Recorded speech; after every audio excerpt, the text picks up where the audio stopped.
تبارك الذي نزل الفرقان على عبده ليكون للعالمين نذيرا. حميد مجيد.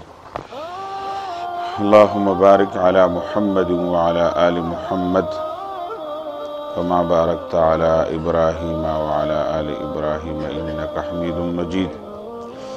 د نبی صلی الله علیه وسلم په مرګرو باندې چې کله په مکه معظمه کې سخت او تکلیف سیوا شولو، نبی علیہ السلام په خپلم برداشت کولو، صحابه کرامم برداشت کولو، او مسلمانان ځینې ډیر زیات تنگ شولو. نبی علیه السلام نه اجازت واغستلو څنګه مکه معظمه پرې ښودل غواړو، او چې چرته ملاړ شو چې تکلیف نه او د سختو نه بچ شو، نبی علیه السلام اجازت ورکړلو. او په هغه زمانه کې د حبشو چې کوم وطنو نجاشي د هغې بادشاه و عیسایي، د عربو ورسره تجارتي لین دین و تګ راتګ ورته آسان او ښه شهرت و د نجاشي بادشاه. نو داسې 12 کسان یا 11 کسان سړي او 4 زنانه دا اولنی ګروپ و چې دا د مکې معظمې پرېښودله او حبشو ته روان شولو د کافرو د سختې د وجې نه. د دې ګروپ مشر چې و عثمان ابن عفان رضی الله عنه، او دا د نبی علیه السلام زوم و. د الله رسول خپله بیبي خپله لور رقیه بنت رسول الله صلی الله علیه وسلم خپله لور رقیه ورته ورکړې وه.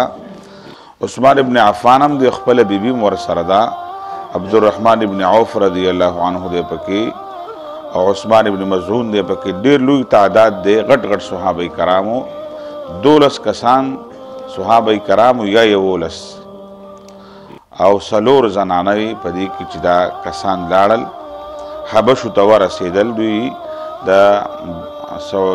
مکې معظمې چې کوم بندرګاه وه شعیب یې ورته ویلې به په حقه طرف باندې لاړل دوی. او بیا څه وخت تیر شولو داسې چې مسلمانان نورم تکلیف ډېرېدلو، نو 83 کسان سړي او 18 زنانه نورې لاړلې، او د دې ګروپ جوړ شولو. د دې مشر چې دی جعفر ابن جعفر رضی الله عنه، جعفر الطیار، د دې مشري کوله، او دا مسلمانان ووتل. او حسن اتفاق دا و چې 2 غټ غټ جهازونه راغلي او په بندرګاه باندې ولاړو، تش تلل واپس په 15 درهمه باندې. د دوی سره خبر لوکه چې په 15 درهمه باندې بمبړو، او دا ډېره ارزانه سورلي وه، ارزانه کرایه وه. د دوی ورسره اتفاق وشولو او کېناستل، جهازونه روان شولو. د مکې خلکو ته چې پته ولګېده دومره لوی تعداد کې زموږ خلک لاړل او زموږ د لاس نه وځي، نو بندرګاه ته په ډېر تیزۍ باندې ورسېدل. خو د الله فضل دا و چې جهازونه وتي او دوی رسایي هغې ته نه شو کولی په اوبو کې، نور څه وسایل ورسره نه و. مسلمانان ورسېدل، حبشو ته ورسېدل، او هلته بیا پاتې کېدل. د مکې خلکو په خپل منځ کې مشوره وکړله چې یاره دا خو به دلته خلک تنګېږي او هلته به رانځي، او داسې کوو چې نجاشي بادشاه سره ملاقات کوو او څه تحفې تحایف او ډالۍ به افسرانو ته ورکو او هغه ته به ځان ورسو، او مطالبه به وکړو دا زموږ د وطن را تښتېدلي خلک دي او دین یې بدل کړی دی، موږ ته یې حواله کړه. د 2 کسانو وفد یې جوړ کړلو، او دوی د ډېر لوی تحفو تحایف او ډالو سره لاړل. نجاشي بادشاه افسرانو ته ډېر لوی تحفې تحایف او ډالۍ ورکړلې، او نجاشي بادشاه سره ملاقات کېښودوله. نجاشي بادشاه سره چې کله ملاقات وشولو، هغه ته یې وویلو زموږ د وطن نه څه خلک دلته را تښتېدلي دي، دین یې بدل کړی دی، او زموږ د مکې معظمې ماحول یې خراب کړی، کور په کور جنګ دی او بوتان نه مني، دا عیسی علیه السلام نه مني، ډېر مختلف پروپګنډې وکړلې، ویې موږ ته یې حواله کړه. نجاشي بادشاه ورته ویل تاسو ته خو دې چې نه حواله کوم، دا خلک به راغواړم ملاقات به سره کوم، دا څنګه خلک دی؟ او داسې خو نه چې د پاکستان د حکومت په شانتي دی، پاکستان حکومت ته چې کله امریکوي پلانکې راکړه دی وله فورن ورکوي پلانکې راکړه دا وله ورکوي هغه ویل زه خو زه پاکستانی حکمران نه یم زه خو عیسایي بادشاه یم او زه به خلک راغواړم تحقیق به کوم داسې پټو سترګو څنګه سړی درکړه خلک تاسو ته حواله کړم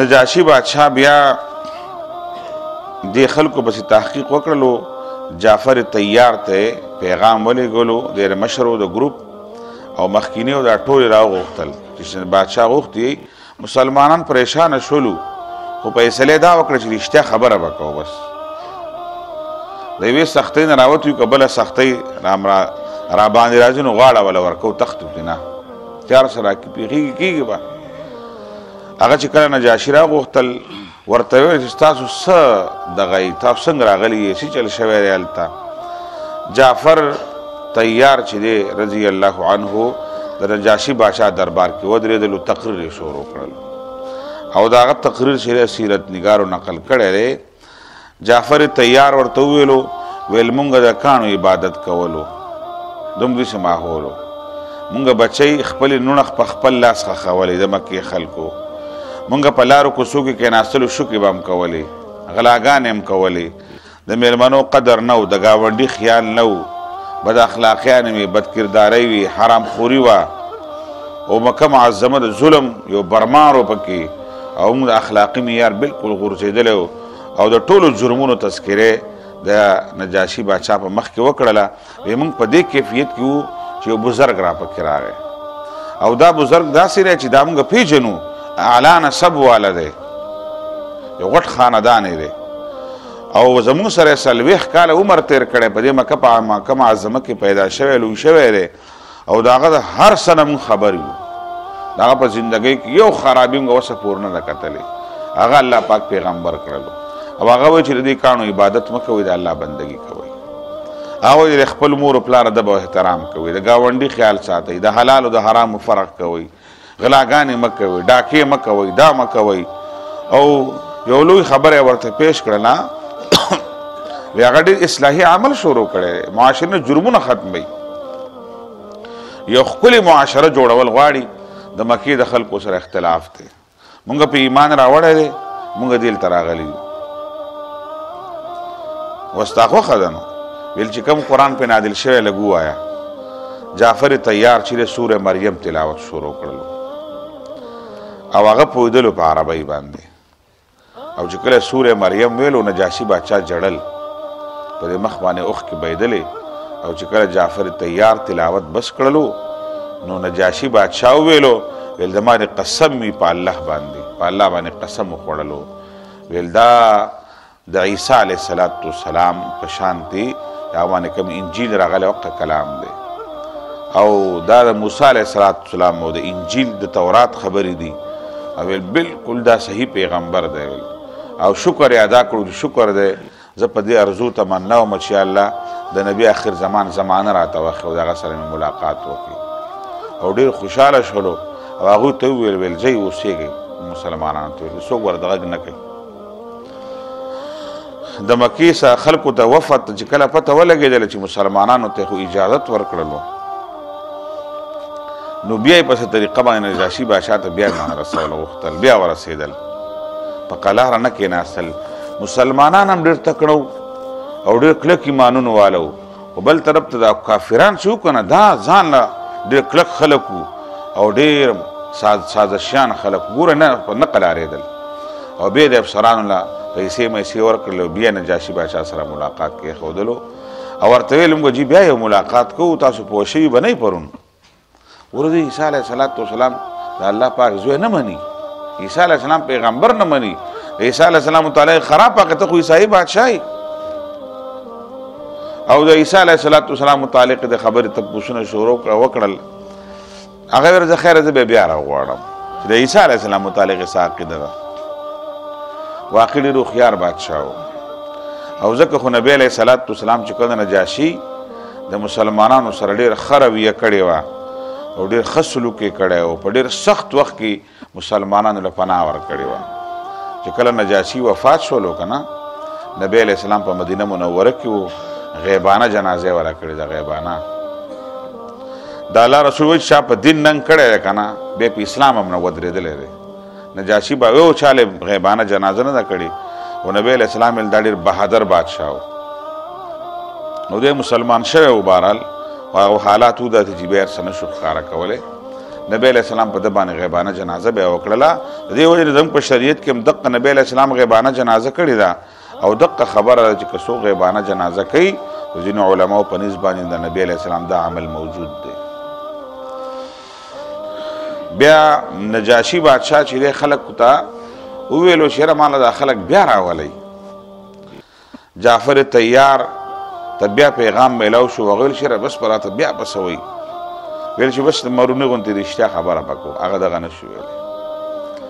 او بیا چې کله ملاقات شروع شو د عیسی علیه السلام متعلق د سوالات وکړل. هغه ورته د قرآن شریف د سورې مریم آیتونه بیا هم وویل او ورته ویل زموږ عقیده دا ده د عیسی علیه السلام ته چې عیسی علیه السلام د الله بنده و، پاک پیغمبر و، د خدای زوی نه و، خدایي پکې نه وه. دا زموږ عقیده ده. الله پاک ول انجیل ورکړی و او د عیسی علیه السلام د مریم علیه السلام چې د هغه مور وه پاک دامنه وه، بغیر پلار نه بطور معجزه الله پاک پیدا کړی و د مریم علیه السلام. دا ټول تفصیلات چې د عیسی علیه السلام د اسلام مطابق ورته وویلو.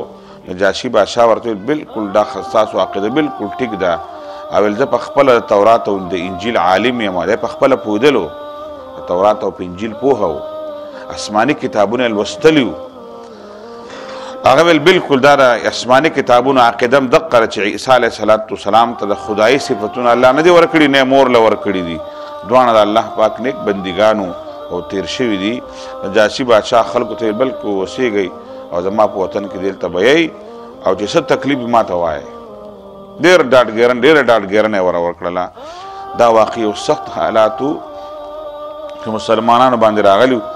بیا داسې وشوی و په دې منځ کې چې دوی خلکو ته بیا اطلاع تلي وه چې د مکې ټول خلک مسلمانان شو. هغه مخکینی کوم ګروپ چې تللی و دې خلکو ته اطلاع لاړله چې ټول د مکې خلک مسلمانان شوي دي. هغوی واپس رالل مکې معظمې ته د حبشو نه. هغه ویل چې بس خپل وطن ته واپس به لاړ شو ځکه چې اوس خلک مسلمانان شو، تکلیف خو ختم شولو. چې کله واپس راله اطلاع غلطه وه. بهرحال څوک پکې واپس تللی شو، څوک نه شو تللی. حالات ډېر سخت و، ډېر مشکل حالاتو په مکه معظمه کې. په داسې مشکل حالاتو کې خلکو چې دی کلم کله په ځینې وخت کې مسلمانۍ اظهار کړی دی. ابو ذر غفاري رضی الله عنه فرمایي ویل زه خبر شوی ورور مې ولېږلو چې لاړ شه د مکې معظمې حالات دي ځکه څنګه پیغمبر دی. ویل چې ورور مې راغی وی هغه راته ټولې خبرې وکړې. ما چې دا خو رښتیا وایي. وی رالمه په مکه معظمه کې به پاتې کېدلمه. ویل ما وی چې چا نه تپوس وکړمه. درېیمه ورځ مې ده علي رضی الله عنه ورسره هغه نه تپوس وکړو. خبره نه تپوس کوم خو چا هغه ته ویل چې پیغمبر څوک دی هغه سره میلاوېدل راغلی ما. هغه ورته ما پسې راځه خو چا ته وایه ما د الله د نبي سره ملاقات ورله وکړلو. ابو ذر چې کله مسلمان شو راغی په مکه معظمه کې بیت الله شریف کې ودرېدو. خلکو دې اعلان کوم چې اشهد ان لا اله الا الله واشهد ان